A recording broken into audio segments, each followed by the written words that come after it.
오늘 하나님께서 주시는 말씀 봉독합니다. 민수기서 21장 3절로 9절, 민수기서 21장 3절로 9절 한 절씩 교독하시고 마지막 절은 합독합니다.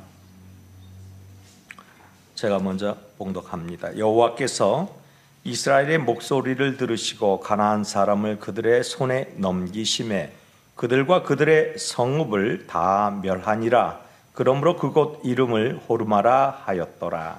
백성이 호르산에서 출발하여 호렙길을 따라 우회하려 했다가 길로 말미암아 백성의 마음이 상하니라. 백성이 하나님과 모세를 향하여 원망하되 어찌하여 우리를 애굽에서 인도해내어 이 광야에서 죽게 하는가? 이곳에는 먹을 것도 없고 물도 없도다. 우리 마음이 이 하찮은 음식을 싫어하노라 하매 여호와께서 불뱀들을 백성 중에 보내어 백성을 물리하심으로 이스라엘 백성 중에 죽은 자가 많으라. 백성이 모세에게 이르러 말하되 우리가 여호와 당신을 향하여 원망함으로 범죄하여 싸우니 여호와께 기도하여 이 뱀들을 우리에게서 떠나게 하소서.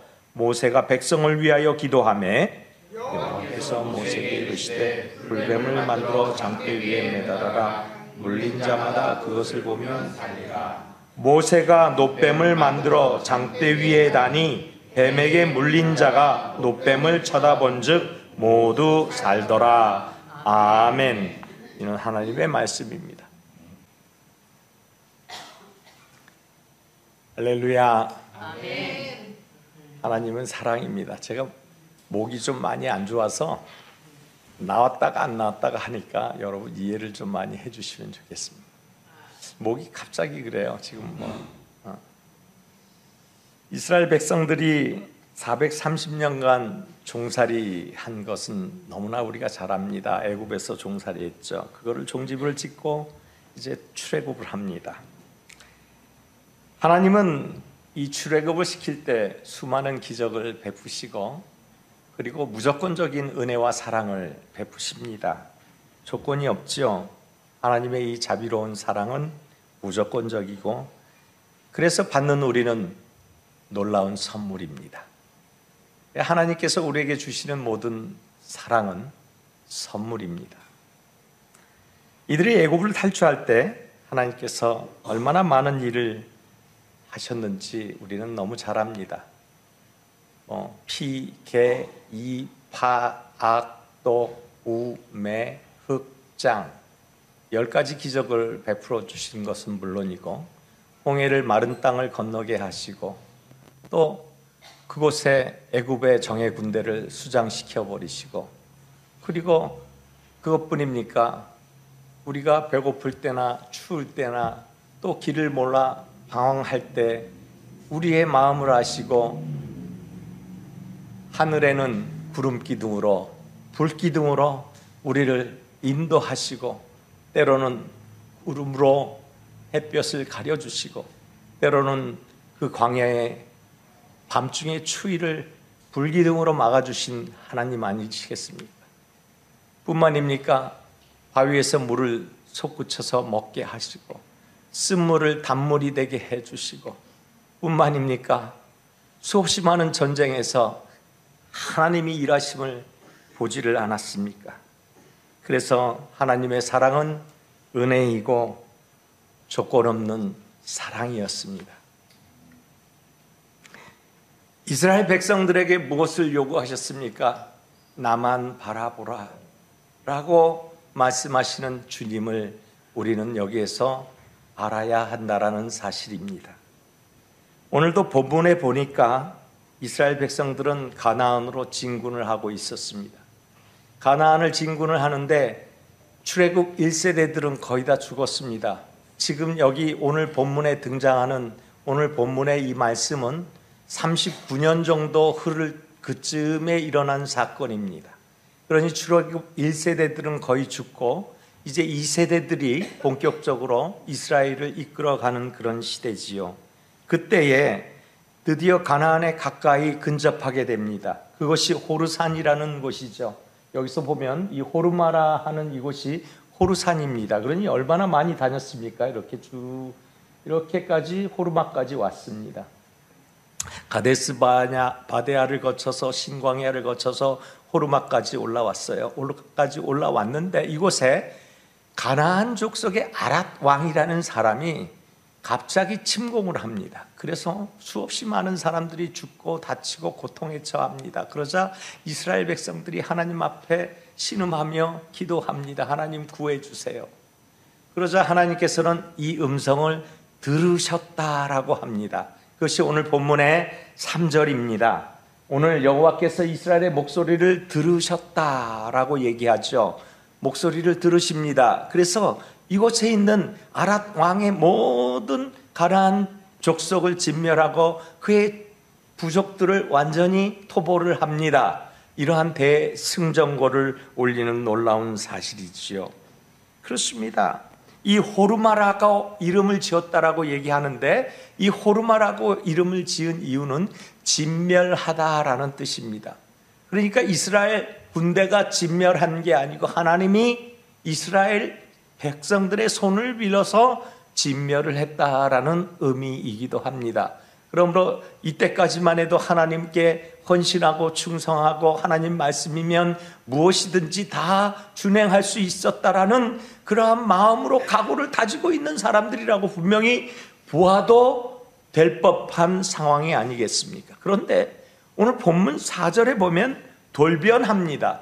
원망합니다. 출애굽 1세대들의 원망과 출애굽 2세대들의 원망이 차원이 다릅니다. 왜 차원이 다르는가? 이 지금 가나안을 목전에 두고 있는 이 상태의 원망은 모든 것을 다 팽개치고 그리고 난 다음에 광야의 무업자가 되겠다라는 그런 의미로 해석하면 되겠습니다. 즉 하나님의 명령은 안중에도 없고 하나님을 향한 원망과 불평은 이제 다 소용없다.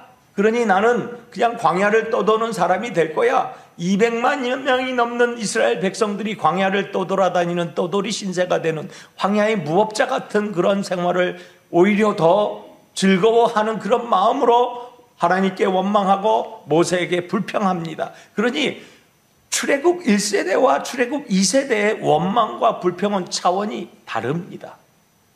그래서 하나님께서는 이 원망의 근본이 무엇인지 뿌리채 뽑기를 원하십니다. 이 원망과 불평이 과연 어떤 상태에서 진행이 되는 건지 하나님은 그것을 밭을 완전히 기경해버리고 그리고 새로운 그러한 상태로 가나안에 진입하게 하시는 것을 원하시는 그러한 모습을 오늘 본문에서 알아볼 수 있는 것입니다. 그래서 하나님은 이들의 원망하는 근본적인 원인이 무엇이냐, 그리고 하나님은 왜 이들에게 불뱀을 내리셨을까? 이것을 오늘 본문 4절로 9절까지 아주 자세하게 우리에게 알려주고 있는 것이지요. 그래서 오늘 여러분이 너무나 잘 알고 있는 사건이지만 다시 한번 우리가 그러한 각도에서 이 원망과 불평의 근본이 어디에 있고 그리고 하나님은 왜 불뱀을 내리셨는가에 초점을 맞춰서 오늘 본문을 함께 묵상해 보도록 하겠습니다. 크게 보니까 이 원망의 근거는 두 가지인데 첫 번째로 보니까 어떤 원망을 하느냐면 마음이 상했기 때문에 원망하는 거예요. 여러분 마음이 안 상하면 원망하지 않습니다. 불평은 불평으로 끝납니다. 그런데 이 불평이 넘어서는 원망은요, 마음이 상한 사람들이 하는 것이에요. 마음이 상하지 않으면 그냥 한번 투덜대는 거로 끝이 납니다. 그런데 이것을 넘어서는 것은 마음이 쪼개졌기 때문이지요. 어떻게 할 수 있느냐? 여러분, 애굽의 종으로 살아왔던 이스라엘 백성들은 한 번도 여행이라는 것을 경험해 본 적이 없는 1세대들이었습니다. 그런데 2세대들은 다릅니다. 태어나면서부터 광야 생활을 시작했으므로 달코 다른 사람들입니다. 여기 가면 뭐가 있지, 저기 가면 뭐가 있지 알 수 있는 충분한 지식도 겸비되어 있는 사람들이에요. 그러니 이대로 버려두면 이들은 제멋대로 살 것이 분명합니다.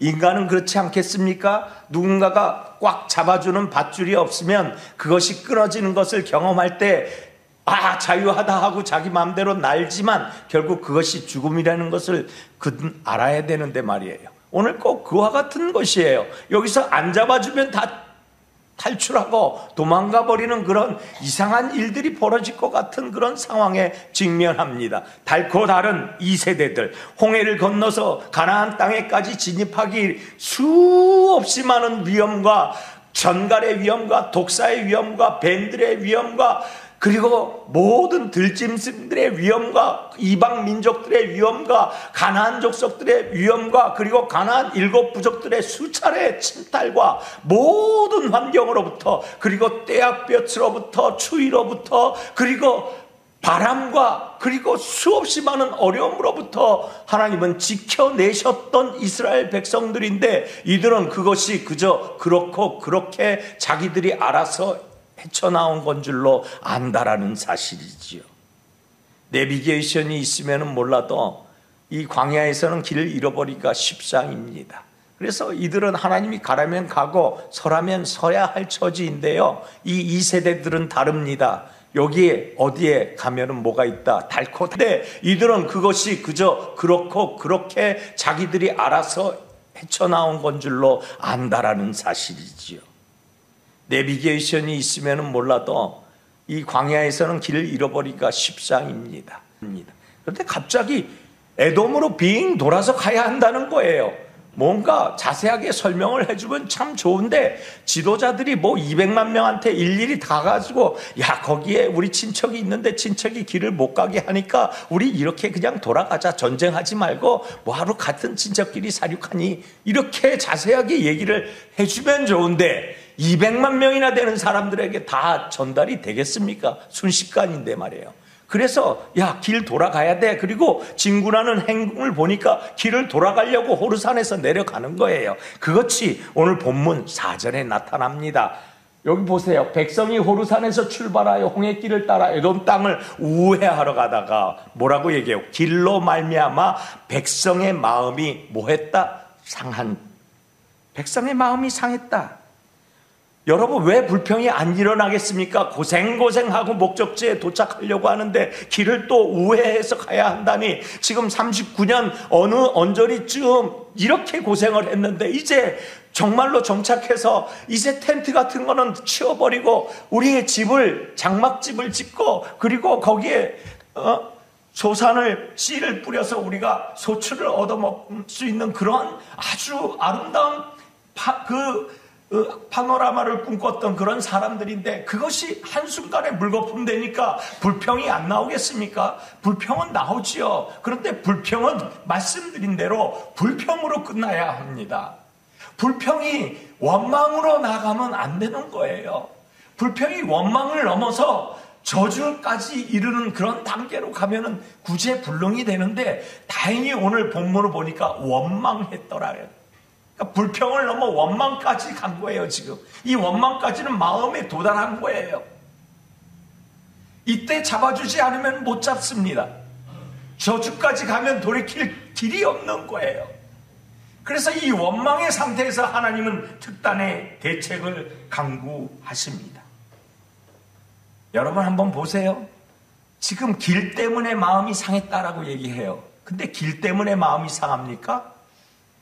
길 때문에 마음이 상했다. 마음이 상했다라는 원문 뜻을 살펴보니까 마음이 상하다라는 이 원문 뜻은 진짜 이 원문 마음이라는 원문 뜻은 지도자를 향한 배신 행위예요. 지도자를 믿지 못하는 마음이라는 뜻이에요. 그러니까 마음이 상했다라는 이 뜻은 지도자를 못 믿는다. 그런데 누구와 누구예요? 모세와 하나님이래요. 모세와 하나님인데 모세는 인간의 지도자고 하나님은 만주의 지도자가 되시는데 그 지도자를 못 믿겠다는 거예요. 그러니까 결국 누구에게 지금 손가락이 가고 있어요? 하나님에게. 하나님을 못 믿겠다라는 이야기와 동일한 거예요. 마음이 상했다라는 이야기는 바로 지도자 때문에 내가 마음이 상했는데 지도자의 말을 듣기가 싫어. 그런데 그 지도자가 누구냐? 하나님이야. 그래서 내 마음이 상한 거예요. 평생 하나님의 은혜를 경험했던 사람입니다. 결국 그 지도자 하나님을 배신하는 거예요. 오늘 본문 5절에 보니까 백성이 하나님과 모세를 향하여 원망하되 어찌하여 우리를 애국에서 인도하여 내 이 광야에서 죽게 하는가. 하나님과 모세에게 원망하는데 결국 하나님이 되는 거예요. 마음이 상하다. 마음이 상하다. 아랏 왕의 공격으로 좀 전에 지금 고통에 처해서 기도하니까 하나님이 역사하셔서 아랏 왕의 모든 지역을 진멸해버리셨던 그 하나님의 감사해서 호르마라고 이름까지 지었던 이스라엘 백성들이 지금 돌변해서 하나님 배반하는 우스꽝스러운 일이 발생한 것입니다. 결국 돌아서면 하나님께 화를 내고 돌아서면 배반하고 돌아서면 저울질하는 그러한 고질병이 또다시 번진 겁니다. 39년이나 지났지만 여전히 고쳐지지 아니하는 불평과 원망이 입속에 달고 습관처럼 나오는 것입니다. 우리는 이것을 노예 근성이라고 얘기합니다. 노예 근성. 죄 중에 있었던 그 마음을 빼앗긴 채로 노예처럼 끌려다니는 그런 근성 말입니다. 그래서 늘 불평합니다. 노예가 그렇잖아요. 자기는 원하지 않는데 늘 해야 되니까 늘 불평이 입에 달고 살지요. 늘 원망이 입에 달고 살죠. 똑같은 반복된 일이 벌어지는 것입니다. 모세와 아론, 그들은 지도자였지만 이들 노예 근성 때문에 늘 돌에 맞아 죽을 위기에 처하게 되지 않습니까? 또 둘째로 보니까 이들의 근본 원인이 무엇인가? 오늘 본문은 이렇게 얘기하죠. 하찮게 여겼다. 하찮게 여겼다. 하찮게 여긴 거예요. 뭘요?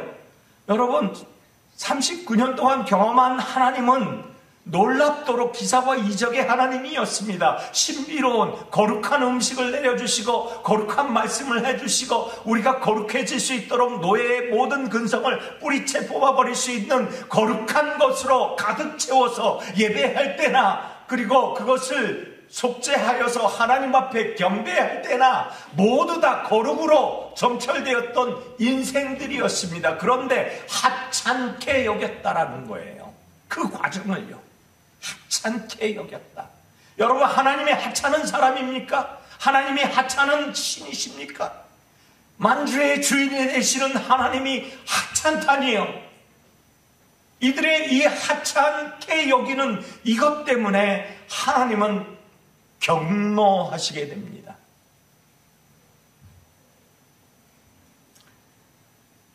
습관적인 불평, 불만, 원망. 모세와 아론과 공박하고 다퉜다. 민수기서 20장 바로 전장 5절에 보니까 그렇게 나와요. 이곳에는 파종할 곳이 없고 무화과도 없고 포도도 없고 석류도 없고 마실 물도 없도다. 원망합니다. 그런데 정말 중요한 것은 모세를 원망한 겁니까? 아니에요. 여기까지 인도하신 하나님을 원망하는 거예요. 이들은 원망과 불평이 하나님을 향한 원망이었다는데 정말 문제가 있는 것입니다. 출애굽기 17장 2절에도 백성이 모세와 다투었다. 백성이 모세와 다투었다라는 이 이야기는 근간에 보면은 모세는 하나님이 내 종이라고, 하나님이 지상에서 가장 온유한 자라고 말씀하실 정도로 내 종이었습니다. 그런데 모세와 다투었다. 하나님과 다투는 거죠. 하나님이 세운 자인데. 나아가 출애굽기 17장 7절에도 보니까 그곳 이름을 마사라 또는 무리바라 불렀으니 이는 이스라엘 자손이 다투었음이요 또는 그들이 여호와를 시험하여 이르기를 여호와께서 우리 중에 계신가 아닌가 하였음이더라. 이스라엘 자손이 여호와 다툰 곳이 마사 무리바라. 하나님과 다툰 거예요. 결국 오늘 본문에서도 그렇습니다. 백성이 하나님과 모세를 향하여 원망했다고 얘기하잖아요. 백성이 하나님과 모세를 향하여 원망하되 어찌하여 우리를 애굽에서 인도해내어 이 광야에서 죽게 하는가. 이곳에는 먹을 것도 없고 물도 없도다. 우리 마음이 이 하찮은 음식을 싫어하노라. 하나님이 주시는 만나와 메추라기, 하나님이 주시는 거룩한 생수, 이것이 다 하찮은, 거룩하고 신비한 음식을 하찮은 음식이라고 보았습니다. 이 말은 하나님이 하찮게 여겨지는 거예요. 그러니까 행동이 그렇게 나오는 거죠. 하나님이 여기 계셔서 나와 함께 하신다. 그것을 느끼고 그리고 늘 사랑하는 사람이라면 어떻게 이 반응이 나옵니까? 하찮은이라니요.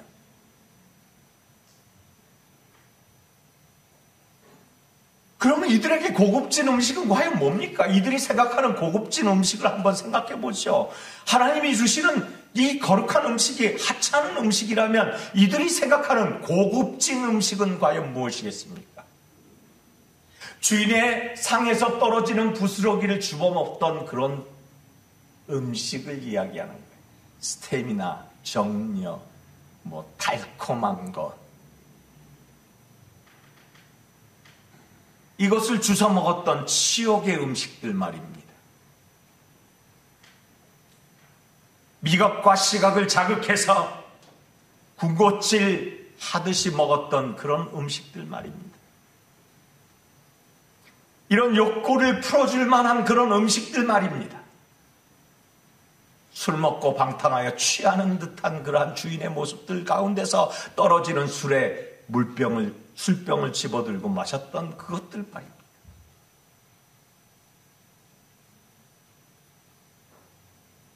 하나님이 매일 주시는 음식, 거룩한 음식, 경건한 음식, 그리고 우리를 살리는 생명의 음식을 하찮게 여긴 이들의 결과가 어떻게 됐을까요? 결론입니다.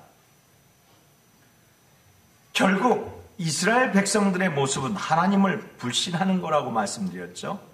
그래서 하나님을 불신하는 전적인 모습이 바로 전장에 나오는데, 민수기서 20장 2절 서두에 보면, 12절 서두에 보면 여호와께서 모세와 아론에게 이르시되 너희가 나를 믿지 아니하고 믿지 않았다.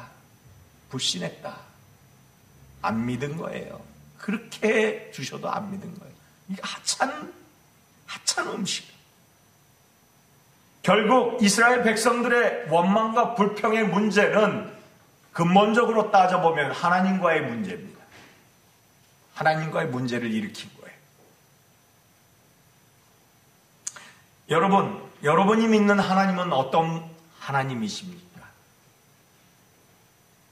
시편 136편 2절과 3절에 모든 신에 뛰어나신 하나님께 감사하라. 하나님을 찬양하라. 출애굽기 3장 14절에 나는 스스로 있는 자니라. 더 나아가 이사야서 45장 5절에 나는 여호와라. 나 외에 다른 이가 없나니 나 외에는 신이 없느니라. 이 말은 뭡니까? 나를 찬양하라. 나를 경배하라. 나 외에는 다른 신이 없느니라. 이 말 아니겠습니까?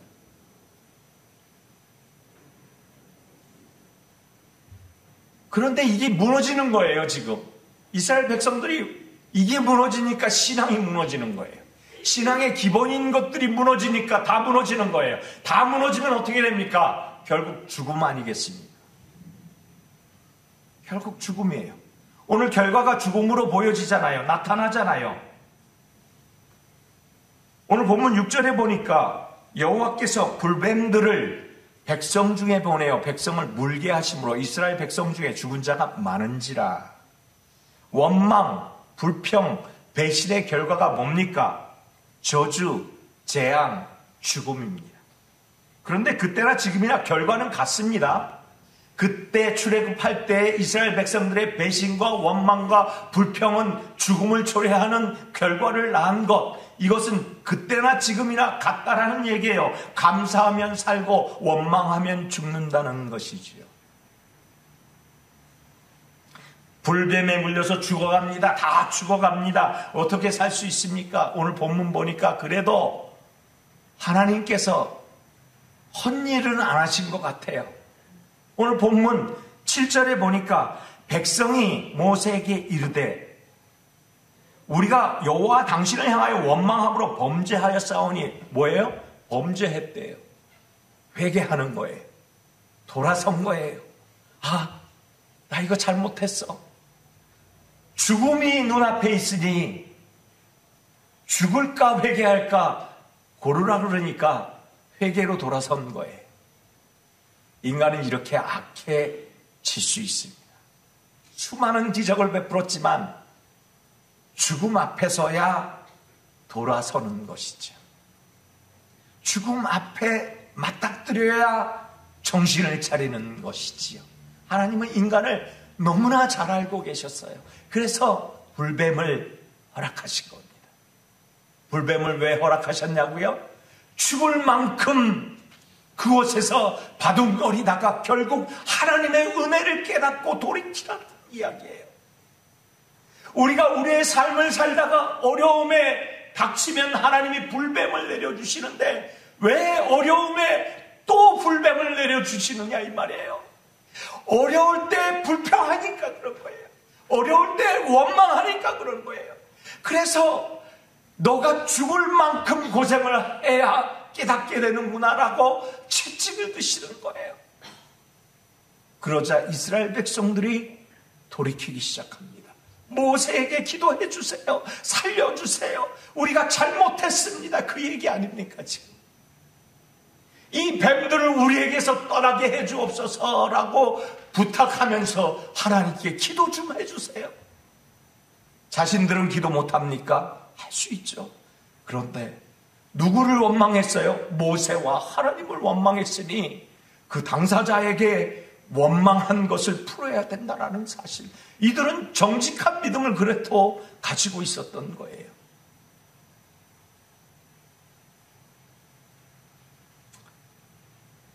그런데 이 온유한 모세는 거절을 못합니다. 그래서 8절에 보니까 오늘 보면 8절에 여호와께서 모세에게 이르시되 불뱀을 만들어 장대 위에 매달아라. 물린 자마다 그것을 보면 살리라.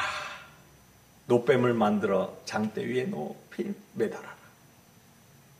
노뱀에 물린 자마다 살아나리라. 주목할 것은 노스로 만든 장식품이라는 겁니다. 이 장식품 아무런 능력도 없고 힘도 없고 그리고 고칠 수 있는 그런 신비한 기능도 없습니다.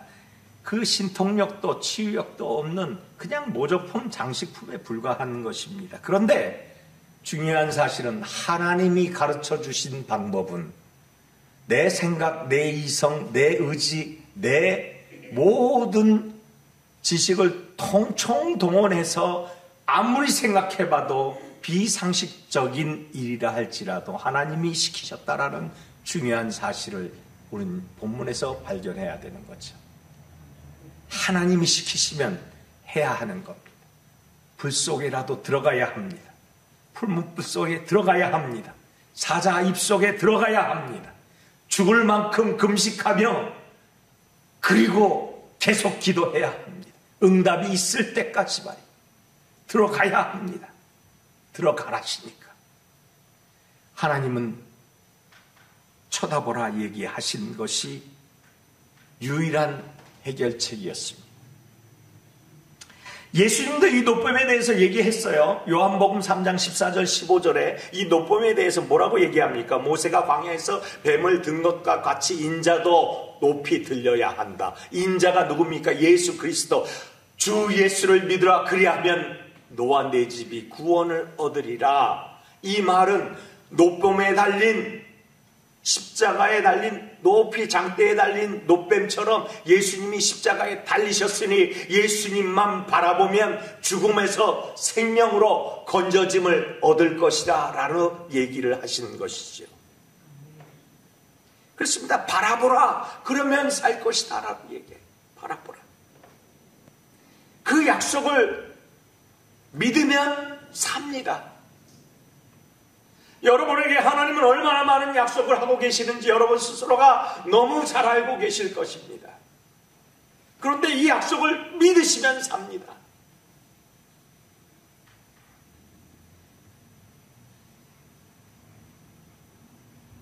하나님의 말씀은 무엇입니까? 노뱀을 쳐다본 즉 모두 살리라. 노뱀을 쳐다보라 했습니다. 그런데요, 여기서 문제가 있어요.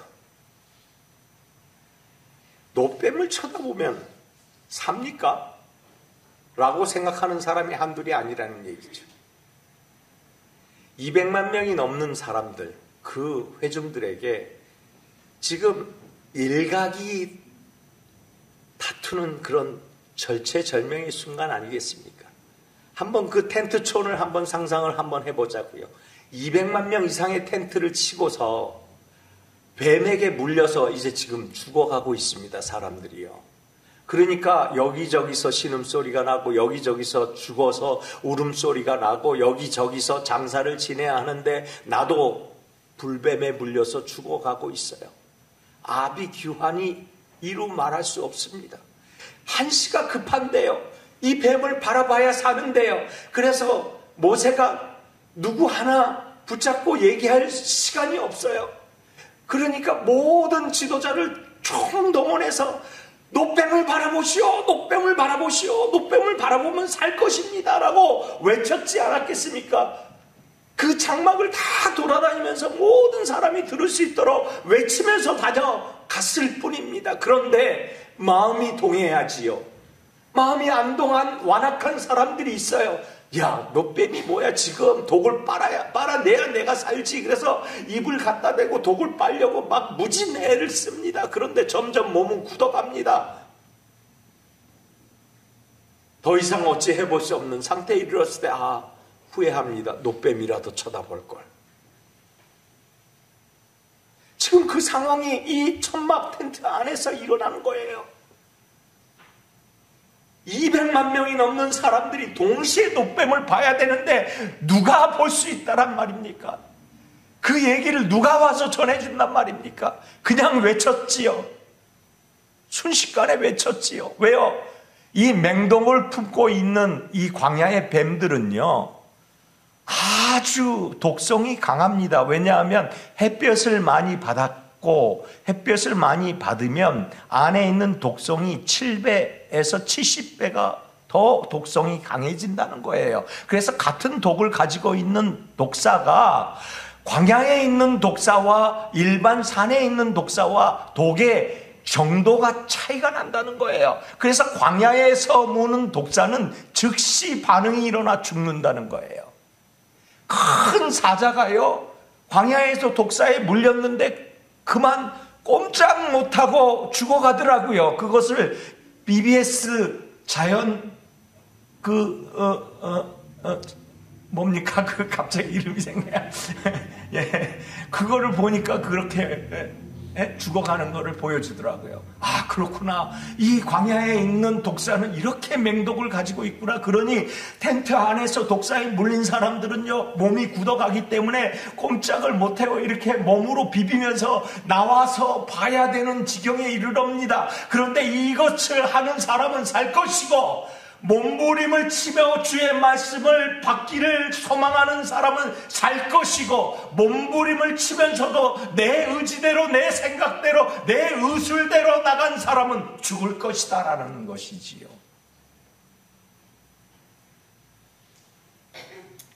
십자가 구원도 마찬가지 아니겠습니까? 누가 떠먹여 줍니까? 지금처럼 바쁜 세상에. 끌고 나오려도 안 끌려와요. 생각하고 따지면 죽습니다. 계산하면 죽습니다. 그래서 주님이 어린아이와 같이 아니하면 천국에 들어가지 못한다. 그래서 신앙은 단순 무식 신앙이 제대로 된 신앙입니다. 내 생각, 내 의지, 내 능력, 내 모든 물질.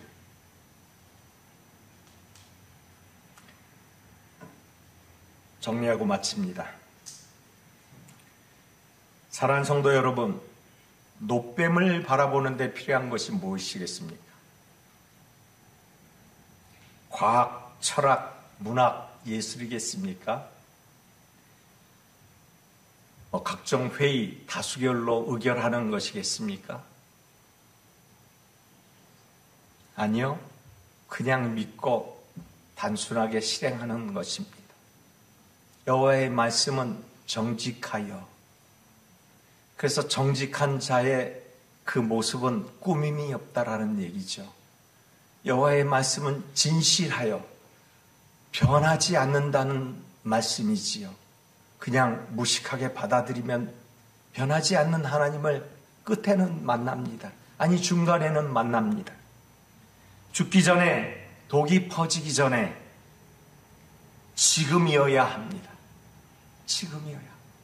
지금 바라봐야 삽니다. 바로 지금 사색하고 연구하고 따지지 맙시다. 그냥 지금이어야 산다니 하나님 말씀에 지금 바라봅시다. 마지막 때입니다. 말세지 말이고 계속해서 계시록 강해를 준비하고 있습니다. 그런데 읽을 때마다 가슴을 쳐요.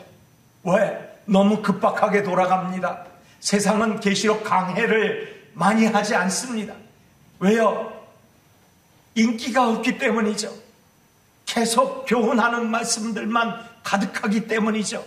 그래도 우리 공동체는 오찬석 목사님 계속 계시록 강해를 해주셨어요. 이제 또 누군가는 나서야 할 때입니다.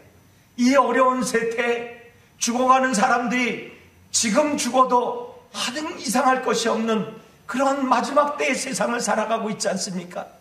언제 쓰나미가 몰려와서 우리의 모든 것을 앗아갈지, 태풍이 와서, 아니면 토네이도가 와서, 아니면 지진이 일어나서, 아니면 전쟁이 일어나서 폭탄이 떨어지면서, 아니면 차출이 되어서 우리가 군대로 끌려가면서 그 어떤 일도 지금 우리에게 닥치면 아무 이상이 없이 그냥 죽음으로 향한 그러한 모습일 수밖에 없어. 그러한 때 우리가 지금이어야 한다는 것입니다. 오늘 말씀은 구약시대 저 먼 얘기, 출애굽 시대의 이야기겠지만, 그런데 그 출애굽 시대의 이야기가 아니라 바로 지금으로 해야 하는 그러한 이야기라는 사실입니다. 지금, 바로 지금 바라보고 바로 믿고 살아내는 저와 여러분 되시기를 예수님 이름으로 축원합니다. 우리 이렇게 한번 기도해 봅시다. 주님, 지금 제가 주를 바라보겠습니다. 하나님, 하나님의 은혜를 구합니다. 우리는 완벽하지 못합니다. 그러나 하나님은 우리를 있는 그대로 사랑해 주십니다. 그래서 하나님, 그 놀라운 사랑은 죄를 용서해 주시고 새롭게 시작할 수 있는 기회를 주십니다. 이 기회를 놓치지 않게 하여 주시옵소서. 말씀이 와서 부딪힐 때 말씀 붙들고 주님 바라보게 하여 주시옵소서. 우리 이렇게 주여 한번 부르고 기도합니다.